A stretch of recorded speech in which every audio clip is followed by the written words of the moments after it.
All right, class, how you guys doing? So, as I mentioned, we're dividing rational numbers. So what we're going to go ahead and do is we're going to do the first problem. I'm only going to do two to help you for your quiz tomorrow, which tomorrow is, I believe, September 28th, 2017. So hope all is well and you guys are listening to this. So because you don't want to be rude, you know, because it's all about me helping you guys.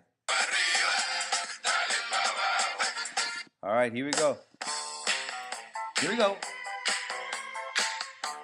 So here, we don't have a square, so I'm not going to try to factor anything out.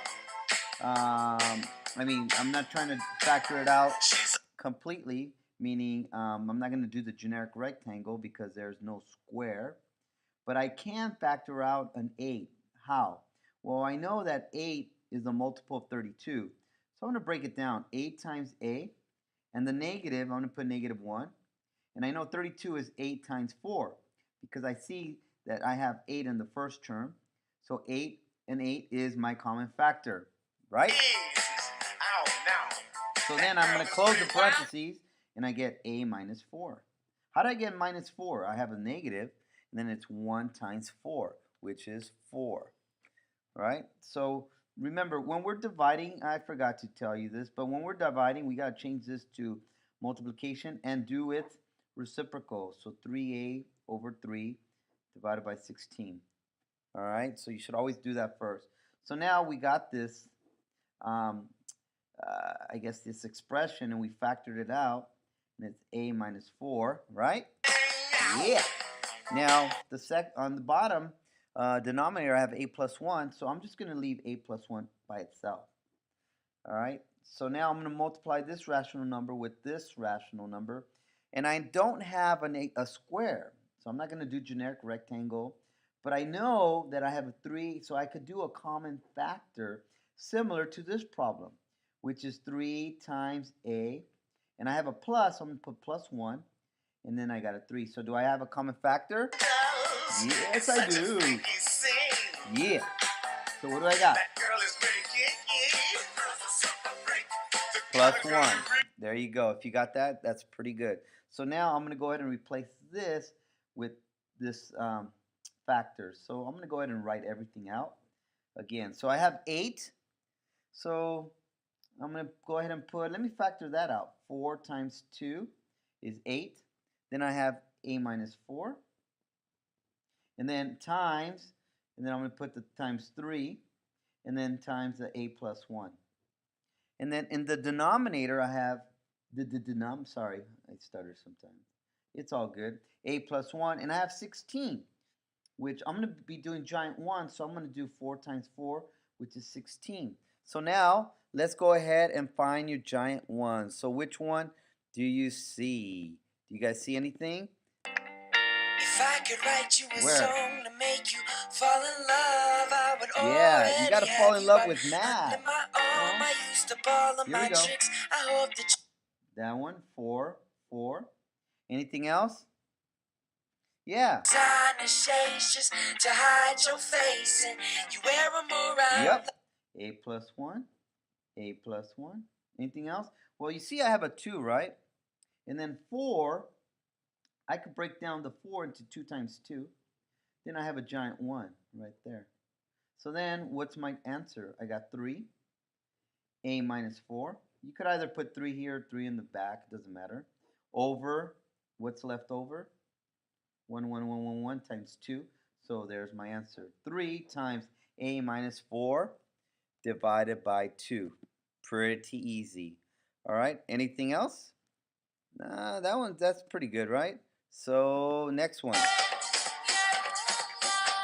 There you go. Here, I wrote it down.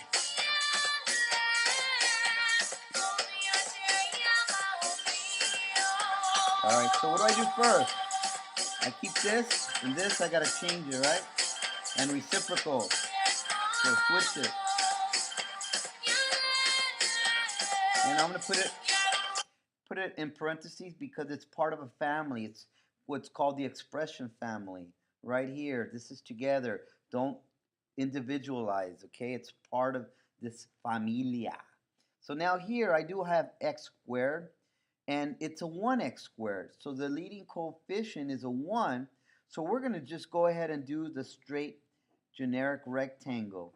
All right, go ahead and set it up. Here we go.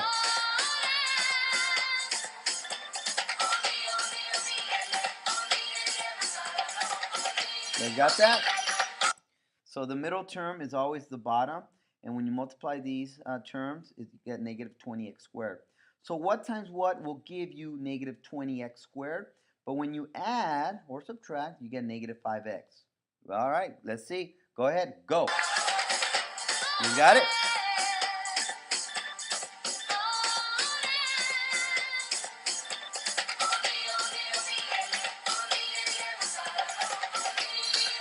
All right, there you go. Because 4 times negative 5x is negative, 4x times negative 5x is negative 20x squared. And when you add this, you get negative x. So what do we do now? Yep, we go ahead and put it into the remaining box. Ready? All right, set, go. Here we go.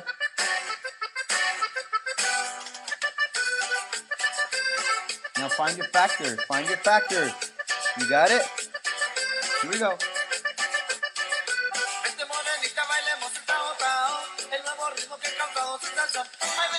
There. Why? Because negative 5 times x is negative 5x. 4 times x is positive 4x. And when you multiply these two, you get negative 20. There you go. Now set it up.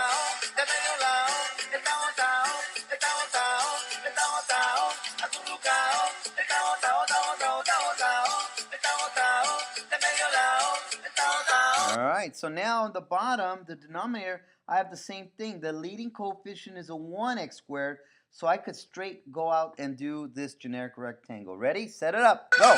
It's out. It's out.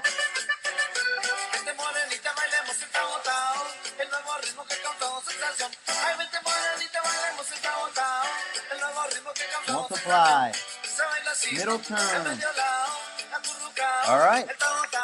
So now what times what is 20x squared? But when you add, you get 7. Well, 2 times 10 is 20, but I won't get a 7. 4 times 5? No. What will give me a 7? Anybody? 4 times 5. That gives me a 9. 2 times 5. What would that give me? Oh, wait. I made a mistake. Hold on. This is a 12. I made a mistake. That's a 12. No wonder I wasn't getting anything. Yeah. This is a 12. So this is a 12x squared. Now it works. There you go.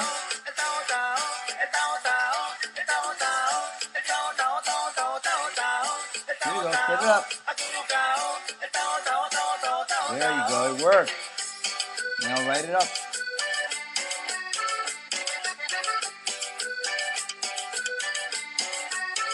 Alright.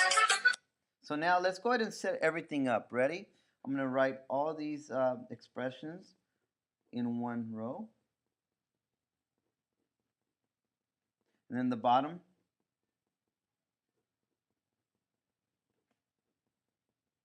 Alright, now we find giant ones. Here we go. Where do we go? Right there. Right there. And what am I left with? I'm left with, yes, I'm left with that whole x plus 4. Wasted days and wasted nights. See? I didn't waste my day. I didn't waste my night. I did this for you guys. There you go. We have a quiz tomorrow. That's it. Easy stuff. You guys got it?